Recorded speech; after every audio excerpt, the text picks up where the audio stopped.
강의 대회서예요. 지난주에 전자기록 부분의 1장 1절과 2절을 좀 섞어서 학습을 했는데 1장의 내용이 전자기록이 상단되는 활성을 살펴보는 거였어요.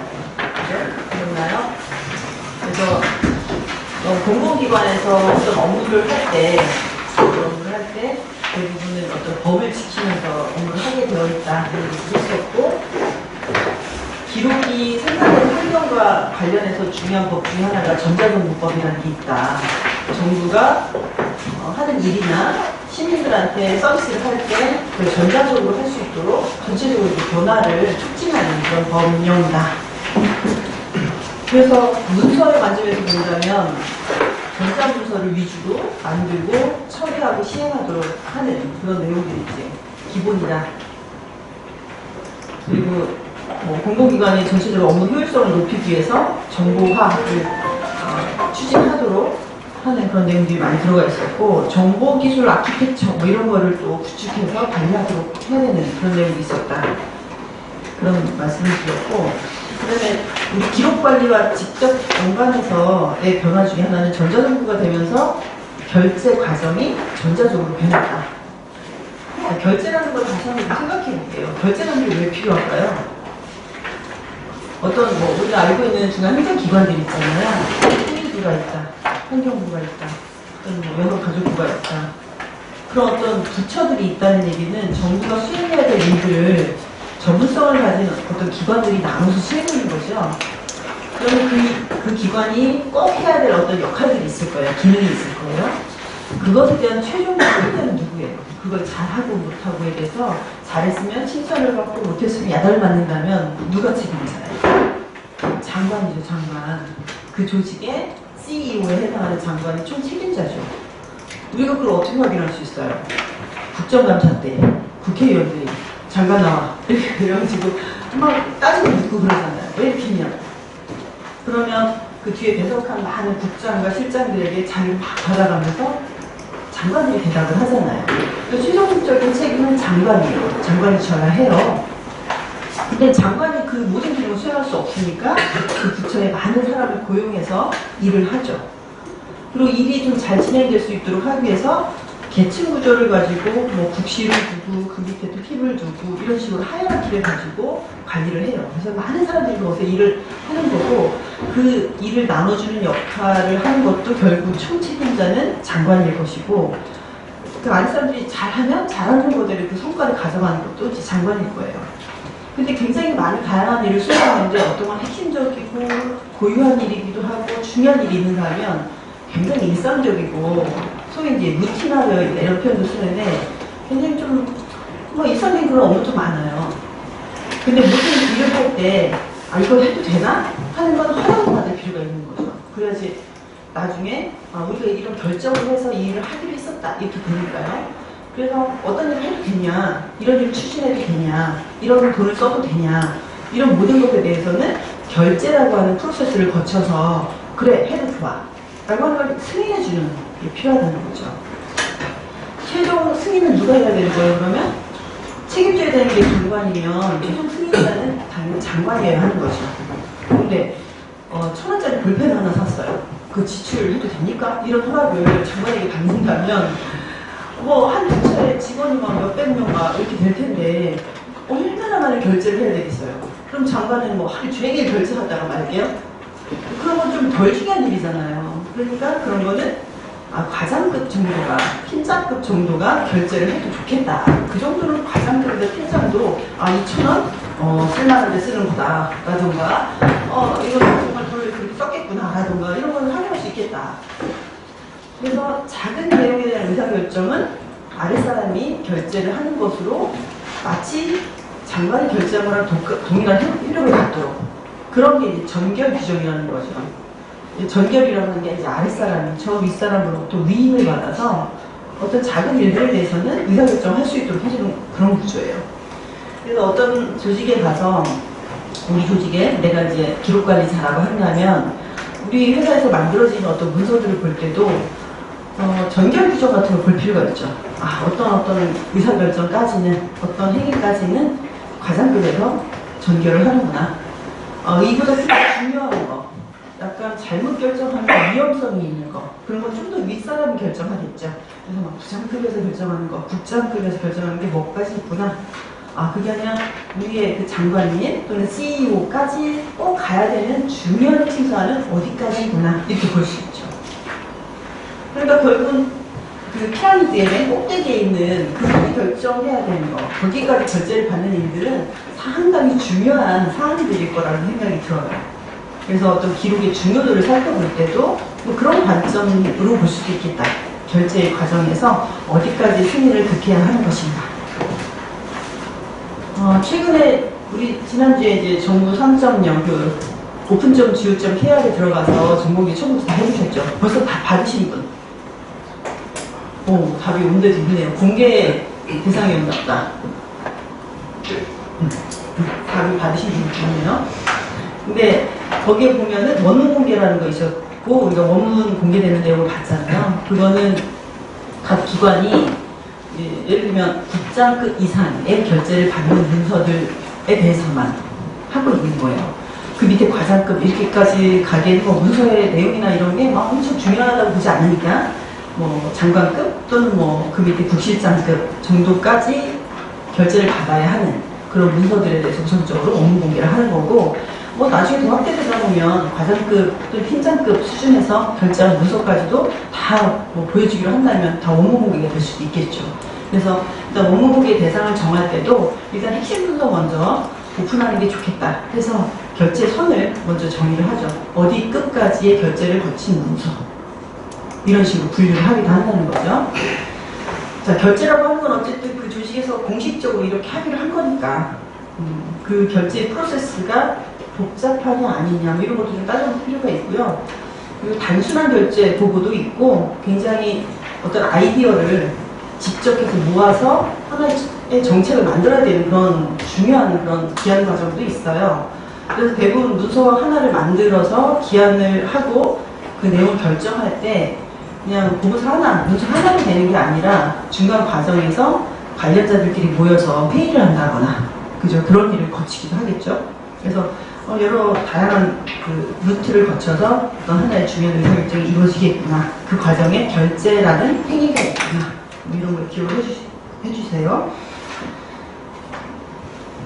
자, 그래서 신전점수 시스템이라고 하는 지금 신전점수 시스템을 아직도 쓰고 있는 기관이 있다고 했고, 예전에 썼다가 이제는 업무관리 시스템으로 바꾼 그런 기관도 많고, 근데 어쨌든 신전점수 시스템이라는 게 먼저 쓰였기 때문에 본격적으로 도입된 건 2004년부터예요. 그래서 신전점수 시스템의 기능을 지난주에 봤었고요. 이번 주는 30차 오늘 해야 될 거는 아직 이제 1장의 1절과 2절 내용에 업무관리 시스템 내용을 볼 거고요. 업무관리 시스템과 또 짝을 이루어서 우리가 꼭 알아야 될 게 BRM 시스템이에요. 그 두 시스템의 기능에 대해서 좀 살펴보려고 해요. 지난주에 살펴봤던 법이 이제 전자정보법이었고, 또 규정 하나를 봤어요, 같이. 그 규정의 이름이 뭐였죠? 이름이 좀 길지만. 효율적. 행정 업무의 효율적 운영에 관한 규정. 그래서 그 규정에 보니까 뭐 여러 가지 용어, 기한문이 뭐고, 공문서는 언제 성립이 되는 거고 하는 얘기부터 뭔가를 결제를 딱 받고 나면 바로 기록을 등록해라 이런 얘기도 있고, 뭔가 기록 관리하고도 연관이 있는 거고. 근데 어쨌든 어떤 공공기관에서 근무하는 업무 담당자들이 그 규정을 꼭 알아야겠죠. 알아야 문서를 작성해서 이렇게 하는 거구나, 문서 관리는 어떻게 해야 되는 거구나 하는 걸 알 수 있겠죠. 그런 규정 내용이 있어서 그런 규정에 근거하여 기록을 만들고 관리하는 거구나. 그러면 그 규정을 꼭 열심히 잘 보셔야 되는 거고요. 오늘은 그 규정에도 언급되어 있는 업무관리 시스템에 대해서 한번 보려고 해요. 제가 나눠드린 자료, C 파일을 다 가져오셨어요? 한번 갖고 다니셔야 돼요. 필요한 자료 그때 열어봐야 되니까. 제가 전자기록관리로 참고자료 나눠준 거. 이거 안 갖고 오신 분은 지금 컴퓨터는 다 켰죠? 항상 켜고 계셔야 돼요. 여기에 가도 있어요.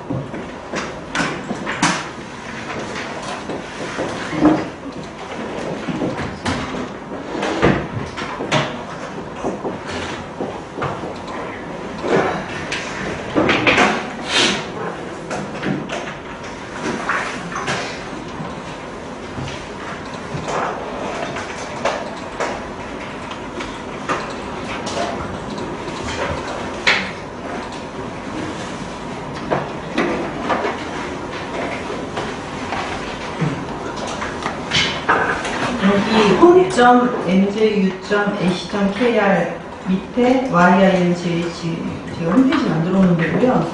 여기에 전자기록 관리론 참고 자료 1, 2, 3 올려놓죠. 이 중에 하나 첨부자료 3번에 있네요. 3번 참고자료 3번이니까 게시번호 4번이거든요. 그거를 열어보시면 돼요. 참고자료 3번.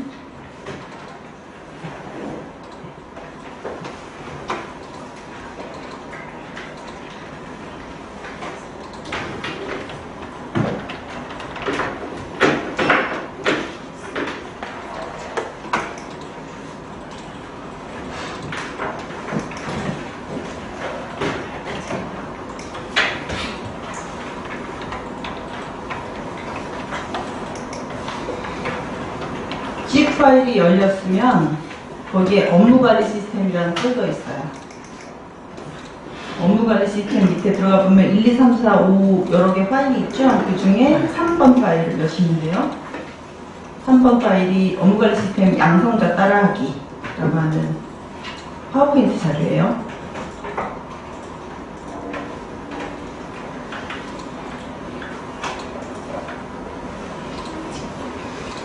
이게 자료가 2006년 12월로 되어 있죠. 이게 온나라 시스템이라고 하는 업무관리 시스템이 각 만들어져서 중앙행정기관들 쭉 보급이 되고 사용법을 알려주기 위해서 만들어진 매뉴얼이에요. 그러니까 지금 중앙행정기관들이 온나라 시스템을 여전히 쓰고는 있지만 예를 들면 첫 화면에 메뉴 구성이라든가 이런 건 엄청 바뀌었죠. 여러 차례 바뀌어서 지금은 모습이 엄청 달라져 있을 거예요. 근데 핵심 기능인 과제 관리와 문서 관리 기능은 동일해요. 거의 동일한데 원래 설계할 때 목적대로 쓰지는 않아요. 자, 이 대목에 조금 다른 얘기 좀 해보면요. 제가 신전점수 시스템 얘기하면서도 그 얘기했죠. 전자결제의 원래 목적은 오프라인상에서 결제하는 게 많은 비율이 있을 수 있으니까 왜냐면 그 위에 결제자분이 자리에 계셔야 되잖아요. 뭐 그런 여러 가지 시공간의 어떤 제약 그런 거를 정보화라고 하는 인터넷 환경이라고 하는 것의 장점을 이용해서 극복할 수 있다. 더 효율화를 할 수 있다. 이런 취지잖아요. 그런데 또 불구하고 실제 신전자 시스템 결제를 쓸 때 그 결제 시스템을 이용해서 결제 과정을 다 투명하게 남기는 그런 방식이라기보다는 오프라인상에 출력해서 가져가서 다 허락받고 그러니까 내용적으로는 다 오프라인상에서 다 미리 허락을 받은 다음에 자, 펴. 이러면 이제 시스템을 올리는 이런 방식에서 실질적으로 전자결제라기보다는 그냥 오프라인상에서 사인을 다 하고 그냥 시스템에 그냥 마지막 증거만 남기는 그런 식으로 하고 있다는 거죠. 원래는 그런 목적은 아니에요. 그런 프로세스를 거치라는 건 아니었는데 다르게 쓰고 있는 거죠. 그래서 참 시스템이라는 게 어떻게 보면 참 요물이에요, 요물. 근데 여러분이 어떤 시스템을 파악하거나 분석하거나 이해할 때 첫 번째는 뭘 아셔야 되냐면 왜 이 시스템을 만들려고 했지? 어떤 생각으로 어떻게 쓰길 바라면서 만들었지를 먼저 이해하셔야 돼요. 근데 그 의도대로 쓰여지지가 않아요. 대부분의 모든 시스템들이 이상하게 쓰이기도 하고요. 목적에 맞게 쓰이는 경우가 굉장히 드물어요. 그 변화되는 과정도 잘 살펴봐야 됩니다. 자, 이 이야기는 온나라 시스템에서 아주 적나라하게 그런 모습이 연출이 되었고요. 기록관리 시스템도 마찬가지예요. 국가기록원이 주도해서 만든 표준 RMS라고 하는 시스템. 그 시스템이 어떤 목적으로 어떻게 쓰기를 바라면서 만들었겠지만 실제 쓰이는 과정에서는 전혀 원래 생각했던 것처럼 쓰이지 않고 있다는 것이죠. 그래서 시스템이라는 게 그렇구나. 어떤 그런 특징에 대해서도 좀 이해하실 필요가 있습니다. 자, 업무관리 시스템 내용 한번 볼까요? 이게 이제 거의 10년 전 이야기잖아요. 시스템 들어가기 목차가 있고요. 거기 보니까 과제 카드, 일정 관리 메모 보고, 문서 관리 카드, 온라인 보고, 과제 관리 여러 가지가 있어요. 몇 가지 이제 포커스를 해서 몇 가지를 자세하게 볼게요. 자, 시스템 들어가기. 신전자 문서 시스템에서도 이 로그인하는 거 얘기했었죠. 기억나요? 로그인을 한다는 게 세 가지를 거친다고 했는데? 식별이요? 영어로? 아이덴티피케이션. 그 다음에 인증. 영어로? 어센티케이션. 그 다음에 권한도요. 영어로? 오토라이제이션. 그 세 가지를 동시에 거치는 거예요. 자, 들어갔더니 주요한 메뉴가 일정 관리, 온라인 보고, 과제 관리, 지시사항, 회의 관리 뭐 이런 게 있대요. 다 들어본 말이죠? 여러분들 일정 관리 하죠? 캘린더 가지고 이렇게 모바일 폰으로 다 하시죠? 보고는 뭐 별로 안 해도 좋겠지만 온라인 보고가 이게 전제 짜는 거니까 온라인 보고라는 게 그 신전자에서 봤던 전제 결제를 의미하는구나. 그리고 과제 관리, 이게 이제 신전점수 시스템에서 보지 못했던 새로운 기능인 거예요. 이 과제 관리 기능이 뭘 의미하는지, 그리고 BRM이라고 하는 것과 연관이 되어 있는데, 그게 이제 좀, 여러분 이해하셔야 될 내용 중에 하나예요. 지시사항이 뭘까요? 지시사항. 지시를 한다는 것은, 여러분이 저한테 뭘 지시할 수 있나요? 미안해요. 어쨌든 뭐, 지금 어쩔 수 없는 권력 관계니까. 제가 여러분한테 지시할 수는 있나요? 네. 그쵸. 뭔가 이렇게 그 피라미드에 위에 있는 사람이 아래 사람에게 뭔가 지시하잖아요. 그 권력 관계를 이용하여. 그러니까 결국은 뭐 대통령이 지시한 거나 장관이 지시한 거나 또는 어떤 기업 같으면 임원진이 지시를 하겠죠. 지시를 한다는 건 뭐예요? 시급한 일이거나 원래 하는 일이 있잖아요. 일상적으로 하는 일이 있는데 그거 말고 갑자기 뭔가 해야 될 일이 있거나 하면 지시를 하게 되겠죠. 그러면 그 지시사항은 좀 약간 특별히 신경을 써야 되는 일일 경우가 많아요. 그런 걸 관리하는구나. 그 다음에 회의. 회의라고 하는 것도 회의체라고 하는 말이 있어요. 회의체. 회의라는 건 그냥 모여서 뭔가 논의하는 게 회의잖아요. 근데 그 회의체라고 하는 게 있어요. 그러니까 어느 끝까지 모이는 회의냐. 장관님까지 참석하는 회의 종류가 있고, 차관님까지 참석하는 회의가 있고, 국실장 끝까지만 참여하는 회의가 있어요. 그 회의, 그게 뭐, 한 달에 한 번씩 규칙적으로 열리기도 하고, 뭐, 1년에 2번 열리기도 하고, 뭐, 그런 연례회의이기도 하고, 할 거 아니에요? 그 회의에 붙어 있는 이름이 있어요. 뭐, 임원진 회의라든지, 무슨 경영 혁신 포럼 회의라든지, 또는 평가 폐기 심의위원회 회의라든지, 뭐, 이런 식의 어떤 회의, 정기적으로 또는 부정기적으로, 반복적으로, 회의가 열리는 회의체라고 하는 게 있어요. 자, 어쨌든 이 5가지 기능이 있대요. 자, 첫 번째 화면들을 좀 살펴보면, 첫 번째 이제 과제 관리 기능을 먼저 살펴보려고 해요. 근데 여기서 뭐라고 했냐면, 이제부터 단위 과제 카드를 만들어 보겠대요. 그러면서 왼쪽에 부서 과제. 내가 로그인을 했을 때는 내가 누구다 밝혀졌다고 했죠? 그러면서, 내가 어느 과에 소속되어 있는 아무개다. 지금 누구예요?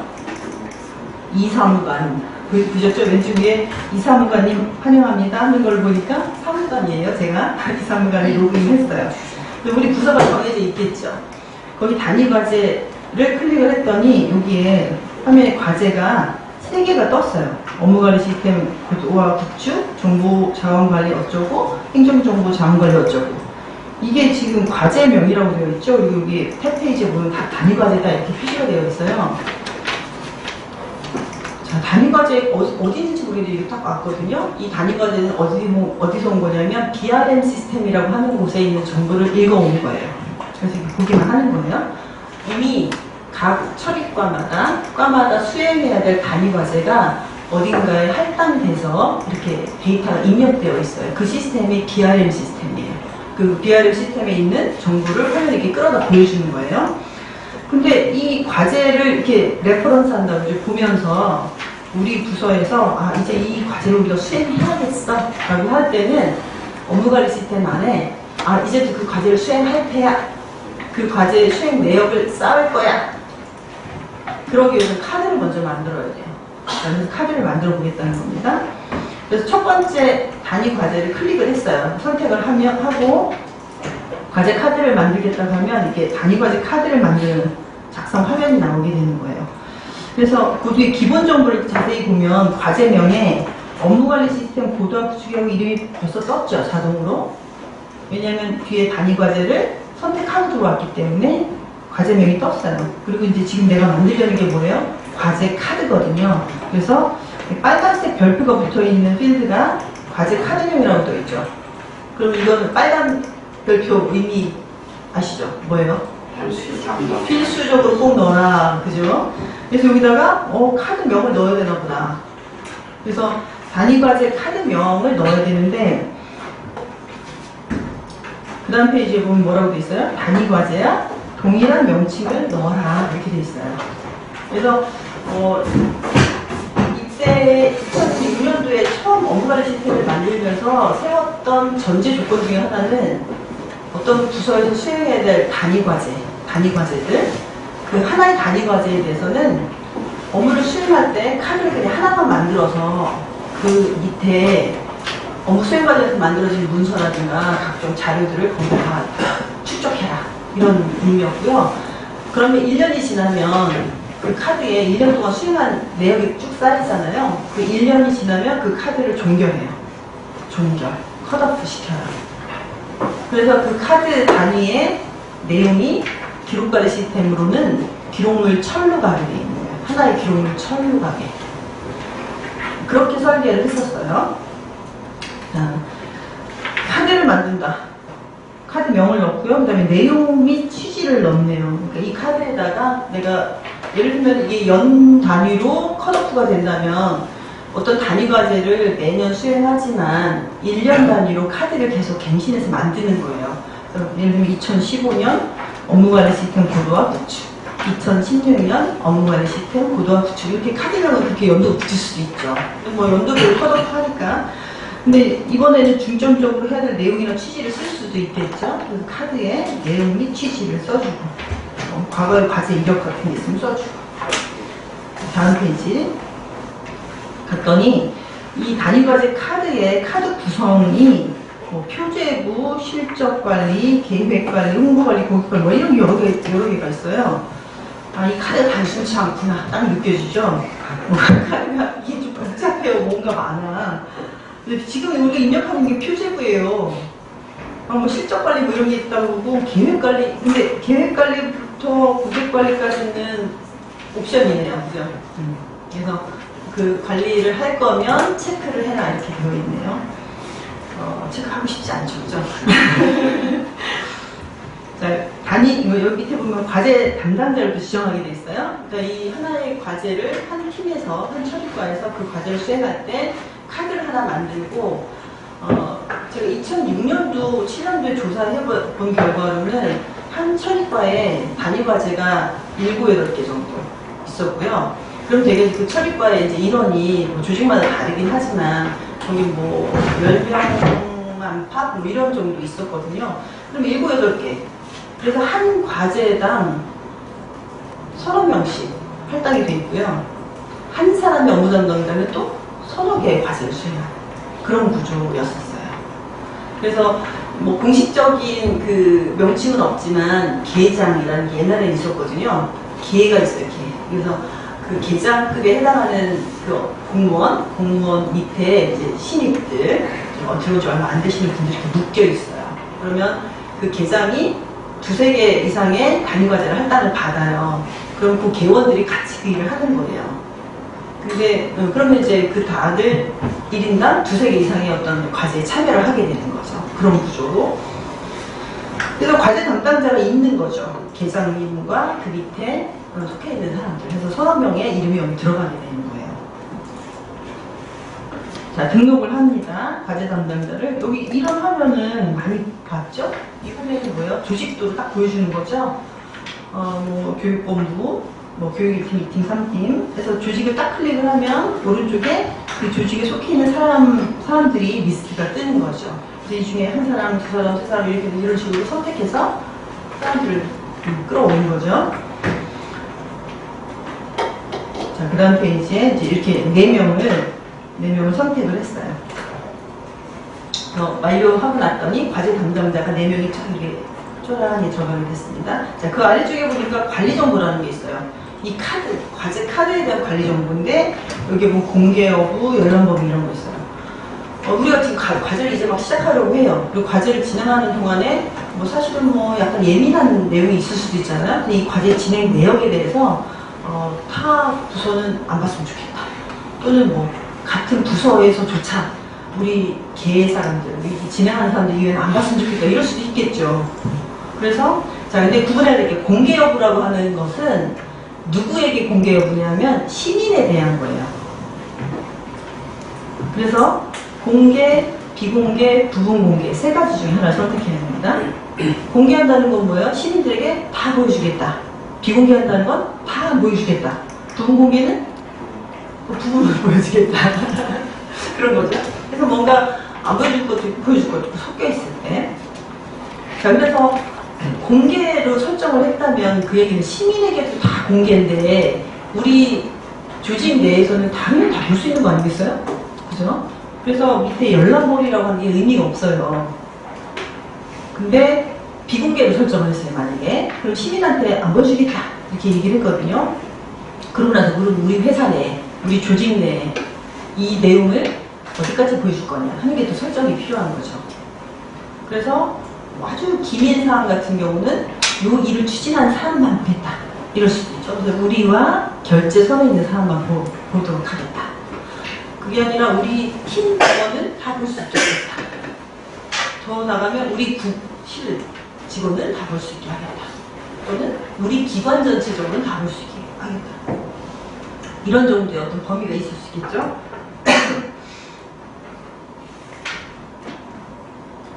그래서 그런 열람 범위를 적절하게 범위 자체를 잘 정의하는 게 중요하고 여기서 선택하게 하는 거. 비공개인 경우에 여기까지 볼 수 있도록 하겠다.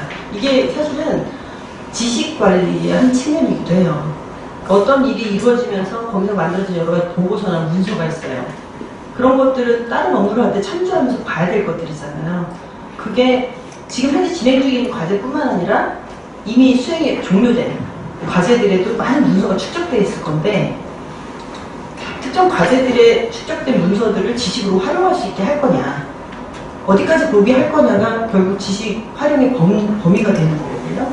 그래서 특별히 뭐 비밀스러운 정보가 있지 않는 한 당연히 조직 내에서 잘 원활하게 공유하는 게 필요하잖아요.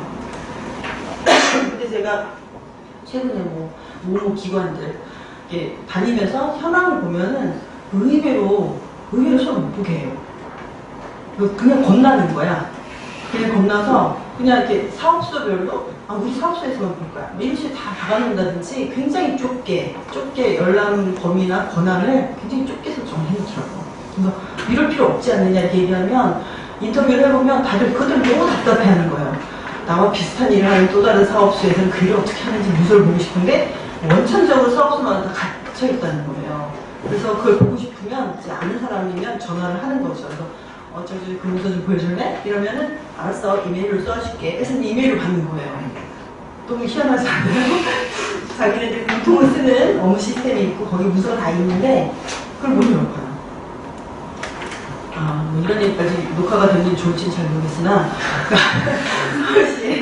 서울시가 이제 원무 공개로는 그러니까 두 축이 있어요. 행자부를 중심으로 한 이런 중앙행정기관과 지자체 등 정부의 문서를 업무 공개하는, 지자체 빼고 중앙행정기관들 중심으로 해서 이제 행정부의 업무 공개를 하는 부분하고, 서울시는 그 지자체 중에 하나인 거잖아요. 서울특별시가 이제 여러 구청들과 함께 업무 공개하는 그 두 축이 있어요. 그래서 한때는 굉장히 경쟁하듯이 더 많이, 더 잘 이렇게 업무 공개를 하려고 했어요. 서울시 쪽에 이제 업무 공개 관련된 자문회의를 갔다가 이렇게 업무 공개 서비스를 받은 사람들의 이제 명수라든가 분포라든가 이런 거 보면 아무래도 서울 쪽 사람들이 많고 이렇게 IP 추적도 해보고 많이 하다 보니까 서울시 쪽 공무원들이 제일 많이 보는 거예요. 이 현상을 어떻게 해석해야 되느냐. 업무 공개한다는 거는 시민들에게 공개하는 거잖아요. 그러면 업무관리 시스템에 다 있잖아요. 그거 보면 되잖아요. 근데 그거보다 업무 공개 시스템에 와서 본다는 거예요. 그걸 어떻게 해석해야 돼요? 좀 우리가 좀 추적조사가 좀 필요해요, 그죠? 참 많은 걸 생각하게 하는데 제가 뭐 지금 오늘 시점은 잘 모르겠고 한 4년 전인가 전에 그때가 박원순 시장님이 당선 보궐선거에서 딱 되고 직후에 들어가서 이따가 얘기할 BRM 데이터 이렇게 살펴보는 그런 작업을 일부 했을 때 그때 들은 이야기인데 그 직전에 그 시장님이 그 내부 보안을 엄청 강조를 했대요. 그래서 서로 간에 정말 문서를 못 보게 하는 내부 보안을 엄청 강화시켰다는 거예요. 그래서 기록관리자나 정보공개관리 담당자는 그 서울시에 만들어지는 기록의 목록 같은 거나 내용을 볼 수 있어야 통제를 할 수가 있는데, 기록관리 담당자한테 기록 목록을 좀 뽑아달라, 기록 내용 원문도 좀 다운로드 받아달라 요청을 했더니 못한다는 거예요. 그래서 왜 못하느냐 했더니 권한이 없대요.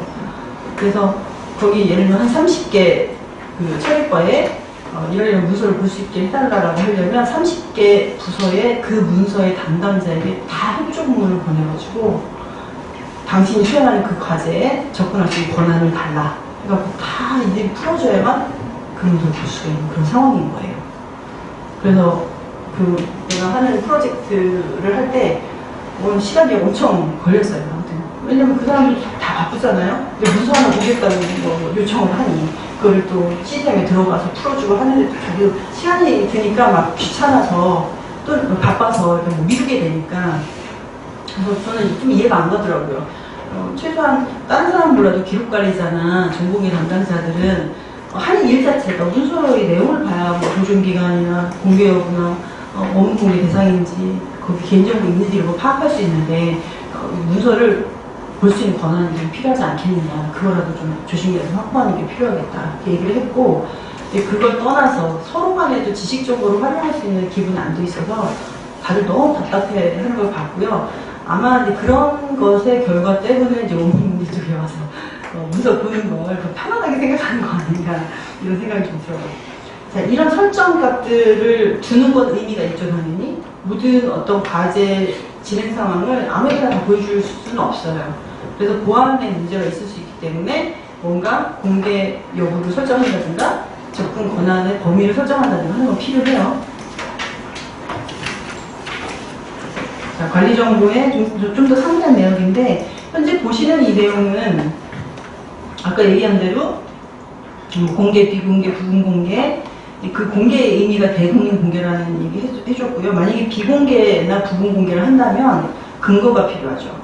그래서 근거는 여기 뭐 1호부터 8호 이렇게 나오는데 이게 무슨 법령에서 나오는 걸까요? 배웠어요? 그거 배웠어요.